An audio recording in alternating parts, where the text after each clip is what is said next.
നമസ്കാരം. എല്ലാവർക്കും പുതിയൊരു വീഡിയോയിലേക്ക് സ്വാഗതം. എല്ലാവരും സുഖമായിട്ടിരിക്കാന്ന് വിചാരിക്കുന്നു. അപ്പോൾ ഇന്ന് കുറച്ച് മഴയൊക്കെ ഉള്ള ഒരു രാവിലെ ആയിരുന്നു കേട്ടോ. ഞാൻ 7 മണിക്കാണ് എഴുന്നേറ്റത്.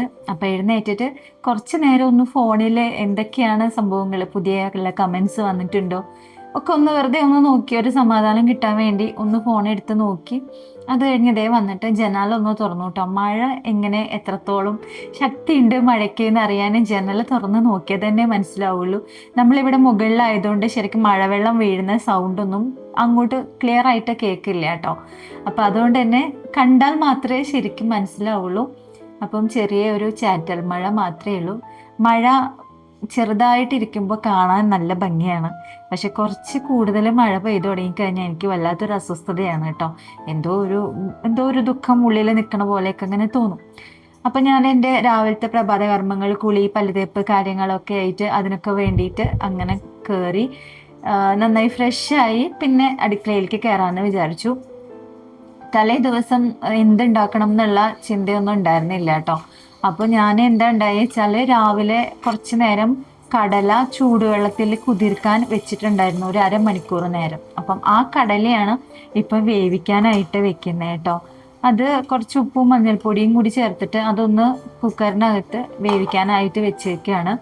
അപ്പം നമ്മൾ ഈ രാവിലെ ചില ദിവസങ്ങളിൽ തലേ ദിവസം കടലയും ഗ്രീൻ പീസും അങ്ങനെ വേവാൻ പാടുള്ള സാധനങ്ങൾ വെള്ളത്തിലിടാൻ മറന്നു പോയിട്ട് കിടക്കുകയാണെങ്കിൽ എന്താ ചെയ്യേണ്ടത് വെച്ചാൽ നല്ല ചൂട് വെള്ളത്തിൽ ഇട്ടിട്ട് നമ്മളെ കാസറോൾ ഉണ്ടല്ലോ, അപ്പോൾ അതിനകത്തേക്ക് വെച്ചാൽ മതി കേട്ടോ. ഒരു അരമണിക്കൂർ നേരം കാസറോളിൻ്റെ അകത്തേക്ക് ചൂടുവെള്ളത്തിൽ ഈ നമ്മളെ കടലയൊക്കെ ഇട്ട് വെച്ച് കഴിഞ്ഞാൽ നന്നായിട്ട് വീർത്ത് കിട്ടും കേട്ടോ. അപ്പം അങ്ങനെയാണ് ഞാൻ ഇതുപോലെ മറന്നു കഴിഞ്ഞാൽ ചെയ്യാറുള്ളത്. പുട്ടാണ് ഇന്ന് ഉണ്ടാക്കുന്നത് രാവിലേക്ക് കേട്ടോ. പുട്ട് എന്ന് പറയാൻ വേണ്ടി വരുമെങ്കിലും സത്യത്തിൽ ഞങ്ങളിവിടെ പിട്ട് എന്നാണ് പറയാറ്. അപ്പം ഇനി ചിലപ്പോൾ ആരെങ്കിലും വന്ന് കമൻറ്റ് ചെയ്യും പിട്ടല്ല പുട്ടാണ് എന്ന്. ചില സമയത്ത് നമ്മളിത് ശരിയായ രീതിയിൽ സംസാരിക്കണം എന്നൊക്കെ വിചാരിച്ചാലും നമ്മൾ പറഞ്ഞു വരുന്ന രീതിയിൽ തന്നെയാണ് നമുക്ക് സംസാരിക്കാൻ പറ്റുള്ളൂ. പണ്ട് മുതലേ എൻ്റെ ശീലം അങ്ങനെയാണ്. പിന്നെ ഞാൻ 2 ചട്ടി വാങ്ങിയിട്ടോ അടുക്കളയിലേക്ക്. ഓൺലൈനായിട്ടൊക്കെ കുറേ നോക്കി, പക്ഷെ ഭയങ്കര വിലയാണ് ഓൺലൈനായിട്ട്. അപ്പം ഞാൻ എന്താ ചെയ്തെന്ന് വെച്ചാൽ നമ്മുടെ ഇവിടെ നാട്ടിൽ തന്നെയുള്ള ഷോപ്പ്, ഇത് ചങ്ങരംകുളത്തുനിന്ന് മേടിച്ചതാട്ടോ. നല്ല ചട്ടിയാണ്. ഒരു ഓട്ടപ്പത്തിൻ്റെ ചട്ടിയും വാങ്ങി. അപ്പം ആദ്യം തന്നെ ഓട്ടപ്പം ഉണ്ടാക്കിയില്ല കേട്ടോ. ജസ്റ്റ് ആദ്യം ഒന്ന് എന്തെങ്കിലുമൊക്കെ ഒന്ന് ഉണ്ടാക്കി നല്ല മയപ്പെട്ട് വന്നതിന് ശേഷം ഓട്ടപ്പം ഉണ്ടാക്കാം എന്ന് വിചാരിച്ചു. അപ്പോൾ ഈ ചട്ടി മയക്കാൻ വേണ്ടിയിട്ടുള്ള വീഡിയോ ഒന്നും എനിക്ക് എടുക്കാൻ പറ്റിയില്ല കേട്ടോ. ഞാൻ ഈ കഞ്ഞിവെള്ളത്തിൽ മുക്കി വെച്ചിട്ട് പിന്നെ ചായപ്പൊടി വെള്ളത്തിൽ തിളപ്പിച്ചെടുക്കുകയാണ് ചെയ്തത്. എന്നിട്ട് സാധാരണ ഉപയോഗിക്കുന്ന പോലെ തന്നെ ഉപയോഗിക്കുകയാണ് കേട്ടോ. അപ്പം കടലക്കറിയിലേക്ക് വേണ്ടിയിട്ട് തേങ്ങ വറുത്തരയ്ക്കുന്നുണ്ട്. ഉണ്ണിക്ക് ഇഷ്ടമുള്ള കടലക്കറി എങ്ങനെയാണെന്ന് വെച്ചാൽ അവനിങ്ങനെ തേങ്ങ അരച്ചിട്ടുള്ള കടലക്കറിയെക്കാട്ടിലും ഇഷ്ടം കടല നമ്മൾ വേവിച്ചിട്ട് അത് കുറച്ച് അരച്ചിട്ട് കറി ഒന്ന് തിക്കാക്കി എടുക്കില്ലേ, അങ്ങനെയാണ് ഉണ്ണിക്ക് ഇഷ്ടം കേട്ടോ. അപ്പം ഇതിപ്പോൾ അച്ചുവിന് ഇഷ്ടമുള്ള രീതിയിലാണ്. ഇപ്പം അച്ചു ഞാനും മാത്രമായതുകൊണ്ട് അച്ചുവിന് ഇഷ്ടമുള്ള രീതിയിൽ തേങ്ങ വറുത്തരച്ചിട്ടാണ് ഇന്ന് കറി വെക്കണേ. അപ്പം കടലക്കറിയുടെ കാര്യങ്ങൾക്ക് വേണ്ടി തേങ്ങയൊക്കെ ഒന്ന് ചൂടാറാൻ വേണ്ടി വെച്ചിട്ട് ഞാൻ അപ്പുറത്ത് പിട്ടുണ്ടാക്കുകയാണ് കേട്ടോ. ഇത് പുതിയ പിട്ടുകുറ്റിയാണ്. എൻ്റെ പഴയ പിട്ടുകുറ്റി കുറേ കാലം, ഒരു ഏകദേശം ഒരു 4-5 കൊല്ലം ഞാൻ ഉപയോഗിച്ചതാണ്. അത് കഴിഞ്ഞിട്ട് ഞാനത് മാറ്റി വെച്ചു. എന്നിട്ടിപ്പോൾ പുതിയത് എടുത്തു കേട്ടോ. ഇത് ഇൻഡസ് വാലിയുടെ പിട്ടുകുറ്റിയാണ് തോന്നുന്നുണ്ട്. എനിക്ക് നല്ല ഇഷ്ടമായിട്ടുണ്ട് കേട്ടോ ഈ ഒരു കുറ്റി. ലിങ്ക് ഞാൻ കിട്ടുകയാണെങ്കിൽ ഇടാം. കാരണം ഇത് നമുക്ക് പണ്ട് കുറേ മുന്നേ 2-3 കൊല്ലം മുന്നേ കൊളാബിൽ വന്നതായിരുന്നു കേട്ടോ. പലരും നമ്മുടെ കൊളാബിലൊക്കെ നമ്മൾ മുന്നേയൊക്കെ ഇതുപോലെ പാത്രങ്ങളൊക്കെ കാണിക്കുമ്പോൾ പലരും ചോദിക്കാറുണ്ട് ഇത് ലാസ്റ്റ് ചെയ്യോ, ഇത് എത്ര കാലം നിൽക്കുന്നു. അപ്പം ഞാൻ ഉപയോഗിക്കുന്ന പാത്രങ്ങൾ തന്നെയാണ് അതിൻ്റെ ഒരു തെളിവ് കേട്ടോ. പിന്നെ നമ്മൾ ഉപയോഗിക്കുന്ന രീതി അനുസരിച്ചിട്ടും ഇരിക്കും. നമ്മൾ പുതിയതുപോലെ നന്നായി സൂക്ഷിച്ചും കണ്ടും കൈകാര്യം ചെയ്താൽ അതിപ്പോൾ ഏത് ബ്രാൻഡിൻ്റെ പാത്രങ്ങളായാലും കുറേയൊക്കെ നമുക്ക് കുറേ കാലം ഉപയോഗിക്കാനായിട്ട് പറ്റും കേട്ടോ. പിന്നെ നമ്മൾ കൈകാര്യം ചെയ്യുന്ന രീതി ശരിയല്ല വെച്ചെങ്കിൽ ഏത് പാത്രങ്ങളായാലും വേഗം കേടാവുകയും ചെയ്യും. പെട്ട് ഞങ്ങൾക്ക് ഒരു കുറ്റി പെട്ട് മതി. അപ്പം അത് കഴിഞ്ഞിട്ട് ഞാൻ ഒരു നേന്ത്രപ്പഴം കൂടെ പുഴുങ്ങാനായിട്ട് വെക്കുക കേട്ടോ. അപ്പുറത്ത് കോഴിമുട്ട പുഴുങ്ങാൻ വെച്ചിട്ടുണ്ട്. എന്നിട്ട് ഇതാ കടലക്കറിക്ക് വേണ്ടിയിട്ട് ഞാൻ പറഞ്ഞില്ലേ 2 ചട്ടി വാങ്ങിയെന്ന്. അപ്പോൾ ഒന്ന് ഇതുപോലെ കൂട്ടാൻ വെക്കാനുള്ള ചട്ടി, ഒന്ന് ഓട്ടപ്പത്തിനുള്ളതും അങ്ങനെ വാങ്ങിയ കേട്ടോ. ഞാൻ കുറേ ആയിട്ടുണ്ട് ഓട്ടപ്പം ഉണ്ടാക്കി കഴിച്ചിട്ട്. സാധാരണ നോൺ സ്റ്റിക്കിൻ്റെ അപ്പച്ചട്ടിയിൽ ഓട്ടപ്പം ഉണ്ടാക്കുമ്പോൾ എനിക്ക് ഒരു സ്വാദും തോന്നാറില്ല കേട്ടോ. അപ്പോൾ ഈ അച്ചുവൊക്കെ ജനിച്ച സമയത്ത് കേട്ടോ, അച്ചുവിന് ഒരു 28ഒക്കെ കഴിഞ്ഞ സമയത്താണ് ഞാൻ ആദ്യമായിട്ട് ഓട്ടപ്പം കഴിക്കുന്നത്. അപ്പം നമ്മുടെ ഒരു എന്താ നൈബറാണ് ഈ ഒരു ഡിഷ് ആദ്യമായിട്ട് പരിചയപ്പെടുത്തി തരുന്നത്. മിസ്രിയ എന്നായിരുന്നു ആളുടെ പേര് കേട്ടോ. അവരൊക്കെ നമ്മളിപ്പോൾ ഓർക്കണുണ്ടോ എന്ന് അറിയില്ല. അപ്പം ആ കുട്ടിയാണ് എനിക്ക് ആദ്യമായിട്ട് ഓട്ടപ്പം എങ്ങനെയാണ് ഉണ്ടാക്കണ്ടേന്ന് പറഞ്ഞു തന്നെ. ആ സമയത്ത് ഏകദേശം ഒരു 2-3 കൊല്ലത്തെ സ്ഥിരമായിട്ട് ഞങ്ങൾ ഓട്ടപ്പം ഇന്നും ഓട്ടപ്പം തന്നെയായിരുന്നു. അത് ഈ ചട്ടിയിൽ ഉണ്ടാക്കുമ്പോൾ ഒരു പ്രത്യേക സ്വാദാട്ടോ. പിന്നെ ചട്ടി പൊട്ടിപ്പോവുക എന്തോ ചെയ്തതിന് ശേഷം ഞാൻ ഈ നോൺ സ്റ്റിക്കിൻ്റെ പാനിൽ അപ്പച്ചട്ടിയിൽ ഉണ്ടാക്കുമ്പോൾ ആ രുചിയൊന്നും പിന്നെ എനിക്ക് കിട്ടാറില്ല. അതോടുകൂടി ഈ ഓട്ടപ്പം ഉണ്ടാക്കൽ അങ്ങോട്ട് നിർത്തുകയും ചെയ്തു. ഇപ്പൊ പിന്നെ എപ്പോഴും ദോശയാണല്ലോ. ദോശ, ചപ്പാത്തി, ഇഡ്ഡലി ഇതൊക്കെ തന്നെയാണ്. ഇടയ്ക്ക് ആഴ്ചയിൽ ഒരിക്കൽ കിട്ടും. അപ്പൊ അതുകൊണ്ട് ഓട്ടപ്പൊക്കെ മറന്നിരിക്കുകയായിരുന്നു. ആ ഓർമ്മ പുതുക്കാൻ വേണ്ടിയിട്ടാണ് ഞാനിപ്പോൾ വീണ്ടും വാങ്ങിയത് കേട്ടോ. അപ്പൊ ഇതാ അച്ചുവിന്റെ ഇഷ്ടപ്പെട്ട രീതിയിൽ കടലക്കറി ഇത് ഉണ്ടാക്കിയിട്ടുണ്ട്. ചട്ടിയിലായതുകൊണ്ട് തന്നെ എല്ലാ കറികൾക്കും ഒരു പ്രത്യേക സ്വാദ് കൂടും എന്നുള്ളത് പറയേണ്ട ആവശ്യമില്ലല്ലോ. ഞാൻ ഉണ്ടാക്കുന്ന നേരത്തെ അച്ചു എഴുന്നേറ്റിട്ടുണ്ടായിരുന്നില്ല. അപ്പൊ ഞാൻ ആദ്യം എനിക്കുള്ള ഭക്ഷണം അങ്ങോട്ട് കഴിക്കാൻ പോവാട്ടോ. പഴയതുപോലെയല്ല ഇപ്പം.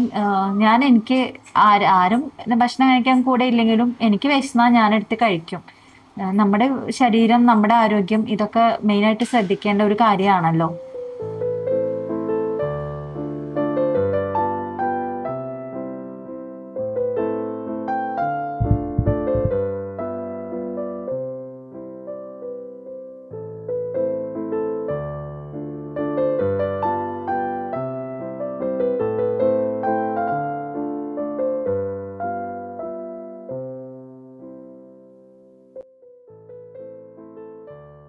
ഇത് ഞാനൊരു ഓൺലൈൻ സൈറ്റിൽ നിന്ന് മേടിച്ചിട്ടുണ്ടായിരുന്ന ഒരു ചെടിയായിരുന്നു. മണ്ണിലാണ് ആദ്യം വെച്ചിട്ടുണ്ടായിരുന്നത്. പിന്നെ ചെതലുറുമ്പിന്റെ ശല്യം കാരണം അത് നന്നായിട്ട് ഉണ്ടാവാത്തത് കണ്ടപ്പം ഞാൻ അതെടുത്ത് വേരൊക്കെ നന്നായി കഴുകി ഇതേപോലെ വെള്ളത്തിൽ ഇട്ട് വെച്ചിരിക്കായിരുന്നു കേട്ടോ.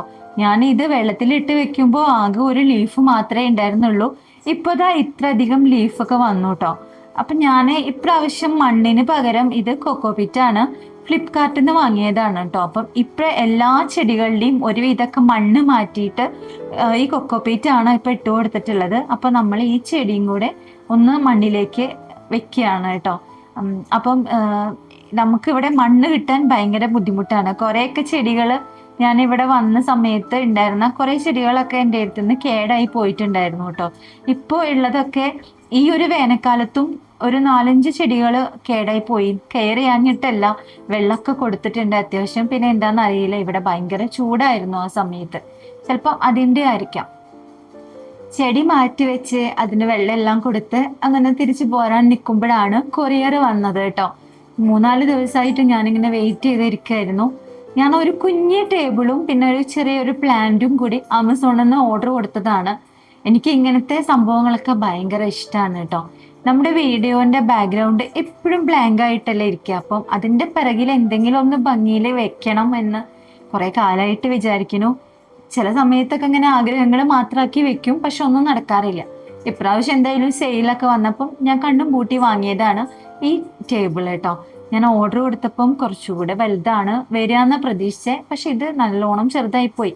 എന്നാലും കുഴപ്പമില്ല. ഇത് എനിക്ക് 260 രൂപയ്ക്കാണ് ഞാൻ വാങ്ങിയത്. ആ ഒരു കാശിന് കുഴപ്പമില്ല, തരക്കേടില്ലാത്ത ഒരു ടേബിളാണ്. ഒരുപാട് ഭാരമുള്ളതൊന്നും ഇതിന്റെ ഉള്ളിൽ താങ്ങില്ല കേട്ടോ. ഇത് ഭംഗിക്ക് വേണ്ടി വെക്കാം, അത്രേ ഉള്ളൂ. പിന്നെ ഇതിന്റെ കാലൊക്കെ വെച്ച് കഴിഞ്ഞപ്പോൾ നല്ല ഭംഗി തോന്നി. മെയിനായിട്ട് എൻ്റെ ഉദ്ദേശം വീഡിയോന്റെ ബാക്ക്ഗ്രൗണ്ടിൽ വെക്കാൻ വേണ്ടിയിട്ടാണ്. അതിനിത് ഓക്കെയാണ് കേട്ടോ. ടേബിള് വെട്ടുന്ന തന്നെ നമ്മളിങ്ങനെ ഫിറ്റ് ചെയ്ത് കഴിഞ്ഞു. പിന്നെ ഞാൻ ഇതിന്റെ മുകളിൽ വെക്കാനായിട്ട് ഒരു പ്ലാന്റും അതും കൂടിയാണ് ഓർഡർ കൊടുത്തിട്ടുണ്ടായിരുന്നത്. പ്ലാന്റും ഈ പറഞ്ഞതുപോലെ കുറച്ചും കൂടെ വലിപ്പം പ്രതീക്ഷിച്ചിട്ടുണ്ടായിരുന്നു. എന്നാലും കുഴപ്പമില്ല. ആ ഒരു റേറ്റ് 560 രൂപയോ അങ്ങനെ എന്തോ ആയിരുന്നു ഈ പ്ലാന്റിന് കേട്ടോ. അതിന്റെ ചട്ടിയും ഈ ചെടിയും കൂടിയിട്ടാണ് ഈ ഒരു റേറ്റ് വന്നിട്ടുണ്ടായിരുന്നത്. ചെടി മാത്രം ഉള്ളതും ആ ഒരു ലിങ്കിൽ തന്നെ ഉണ്ടായിരുന്നു. അതിന് ഏകദേശം ഒരു 350 ഒക്കെ ഉള്ളിലാണ് വന്നിട്ടുണ്ടായിരുന്നത്. അതിന് കുറച്ചുകൂടെ വലിപ്പം ഉണ്ടായിരുന്നു കേട്ടോ. പിന്നെ ഞാൻ ചട്ടിയും കൂടി ഉള്ളത് നോക്കിയാലും പിന്നെ ഞാനിത് എവിടെ വെക്കും എന്ന് ഓർത്തപ്പോൾ ചട്ടിയും കൂടെ ഉള്ളത് വാങ്ങിക്കുകയാണ് നല്ലതെന്ന് തോന്നിട്ടോ. ഇത് ആമസോണിൽ നിന്ന് വാങ്ങിയതാണ്. അപ്പം ഞാൻ നിങ്ങൾക്ക് ലിങ്ക് ഇതിവിടെ എവിടെയെങ്കിലും കൊടുക്കാം കേട്ടോ. അപ്പൊ നിങ്ങൾ നോക്കിയാൽ മതി. പിന്നെ എനിക്കൊരു അബദ്ധം പറ്റി കേട്ടോ. ഞാനിതിങ്ങനെ അതിന്റെ ഉള്ളിൽ നിന്ന് കാർഡ്ബോർഡിന്റെ ഉള്ളിൽ നിന്ന് എടുക്കുമ്പോൾ ആദ്യം ഇതിന്റെ കമ്പും ചില്ലൊക്കെ വന്നു, പിന്നെ ചെടി ലീഫുകളും വന്നു കേട്ടോ. അപ്പം ഈ ഇലകൾ ഇങ്ങനെ കുത്തി കുത്തി വെക്കാന്ന് പറഞ്ഞത് കുറച്ച് പണിയാട്ടോ. എനിക്കാണെങ്കിൽ ഇങ്ങനത്തെ കാര്യങ്ങളൊക്കെ ചെയ്യാൻ ഭയങ്കര മടിയാണ്. പെട്ടെന്ന് കാര്യം തീരണം. ഇതിങ്ങനെ കുറേ നേരം ഇരുന്ന് ചെയ്യേണ്ടതല്ലേ. അപ്പോൾ ഇത് രണ്ട് സെറ്റായിട്ടാണ് ലീഫ് അതിനകത്ത് ഉണ്ടായിരുന്നത് കേട്ടോ. ഞാൻ അത് ശ്രദ്ധിച്ചില്ല. എൻ്റെ ഈ ആക്രാന്തം കൊണ്ട് ഞാൻ ആദ്യം വെച്ച് കഴിഞ്ഞപ്പോൾ കുറേ തണ്ട് വേസ്റ്റ് ആണല്ലോ, ഇതെന്താ ഇങ്ങനെയെന്നൊക്കെ വിചാരിച്ചു. എന്നിട്ട് ഞാൻ എൻ്റെ ടേബിളിന്റെ സൈഡിൽ കൊണ്ട് വെക്കുകയും ചെയ്തു കേട്ടോ. അത് കഴിഞ്ഞ് ഈ കാർഡ്ബോർഡ് ബോക്സ് എടുത്ത് നോക്കിയപ്പോഴാണ് ഒരു കൊട്ട ലീഫ് അതിൻ്റെ ഉള്ളിൽ നിന്ന് പുറത്തേക്ക് ചാടി.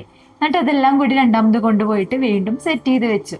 പിന്നെ അച്ചുവിനെ കാണിക്കുന്നില്ലല്ലോ എന്ന് വല്ല പരാതിയും വന്നു കഴിഞ്ഞാൽ അതിന് വേണ്ടിയിട്ടാണിത് അച്ചുവിനെ കാണിച്ചിട്ടോ. ഭയങ്കര ഗൗരവമാണ്, ഭയങ്കര നാണുമാണ്. മുടി ഉണ്ണി വെട്ടിക്കളഞ്ഞല്ലോ, പക്ഷെ ഇവൻ മുടി വെട്ടാൻ തീരെ സമ്മതിക്കുന്നില്ലാട്ടോ. ഉണ്ണിക്ക് ആ ഹോട്ടൽ മാനേജ്മെന്റിന്റെ കോഴ്സ് പഠിക്കുന്നതുകൊണ്ട് തന്നെ അവന് ഇത്രയും നീളമുള്ള മുടി പറ്റില്ല. അതുകൊണ്ടാണ് അവൻ മുടിയെല്ലാം വെട്ടി ക്ലീൻ ആക്കിയ ഒരു ലുക്കിൽ വന്നത്. അച്ചുവിന് പിന്നെ മുടി വെട്ടേണ്ട ആവശ്യം ഇപ്പൊ ഇല്ല. ഏത് സ്കൂളുകളിലും ഈ മുടി പോവും തോന്നുന്നുണ്ട്. അപ്പൊ അതുകൊണ്ട് അവൻ ഇങ്ങനെ നടക്കുക കേട്ടോ. അപ്പൊ അത്രയേ ഉള്ളൂ ഇന്നത്തെ വീഡിയോ. ടാറ്റാ.